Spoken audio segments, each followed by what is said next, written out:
Good afternoon. Red Cross 6th grade science teacher Scott Johnson here with our third lesson over motion and forces. And today we're going to talk about Newton's third law. That's right. Newton's third law is the law of action and reaction. That's right. Action and reaction. For every action, there is an equal or opposite reaction. And we see this throughout the world all the time. For example, if you blow up a balloon and then you hold on to it and you let that go, well, then the balloon, of course, flies all over the place. Well, we see that it accelerates. Remember, we talked about that in Newton's second law video. Accelerate means to speed up. Well, as the balloon accelerates in this direction, the air accelerates in this direction. See, we have an action due to the reaction. Or you could actually switch those roles. Due to the action of the air accelerating out of the balloon accelerates through the sky, right? This is action-reaction. We see the same thing with this man that is rowing this boat. The boat paddle pushes back. This action causes the reaction of the boat going forward. You know, that same thing happens when you pedal a bicycle. Your feet are pushing down and back, and that, of course, is allowing the wheels to propel you forward. Same thing with walking and running. You are pushing down and back against the ground, and that's allowing your body to travel forward. We see the same thing with rocketry, right? When a rocket launches, the thrust, the energy, it pushes down against the ground, propelling the rocket upwards. Action, reaction. This is Newton's third law. For every action, there is an equal or opposite reaction. If you've ever played basketball before, every dribble is action-reaction. Pushing the ball down to the ground, and then the ground pushing back against the ball. Action, reaction. The pitch is thrown, the ball is coming in, the bat is swung and hits it. Action, reaction, right? Think about these two plastic cars. We can actually demonstrate action-reaction with these. After all, when the two cars come forward, there is an action, and then both cars, of course, bounce backwards because of a reaction. Right? Whoa! Yeah, see? Action, reaction. Action, reaction. This is Newton's third law of motion, right?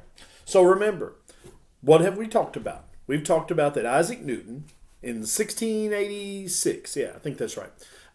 He writes Principia Mathematica. He outlines his laws for a theory of gravity. Remember that gravity doesn't actually pull things down. Gravity actually pulls things to a larger mass. This car has gravity. This mouse has gravity. This board has gravity. This house has gravity. I have my own gravity and you have your own gravity. And why? Because you have mass. Mass is the amount of matter that something contains. So anything that contains matter has gravity.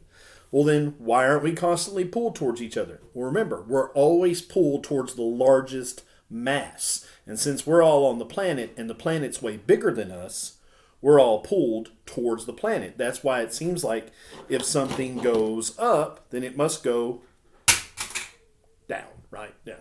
But it's not going down. It's being pulled towards the largest mass, and that mass is Earth. So, gravity pulls things towards the largest mass. Newton's first law, the law of inertia. An object at rest will stay at rest. An object in motion will stay in motion.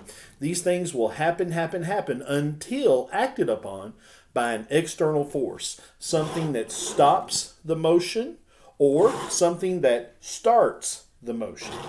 Right? Action, reaction. Newton's third law. For every action, there is an equal or opposite force.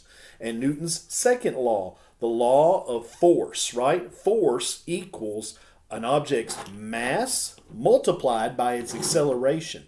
So the faster something goes, multiplied by how much mass it has, shows you how much force something has.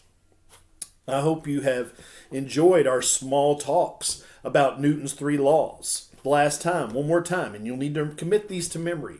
Law number one, the law of inertia. Every object at rest will stay at rest. Every object in motion will stay in motion unless acted upon by an equal or opposite force, an external force, something outside of that object's energy. Newton's second law, the law of force. Force equals mass times acceleration. How much matter an object contains multiplied by how fast it's going equals how much force it actually has. And then finally today, Newton's third law of motion. Action, reaction. For every action, there is an equal and opposite reaction. I hope you've had a great day.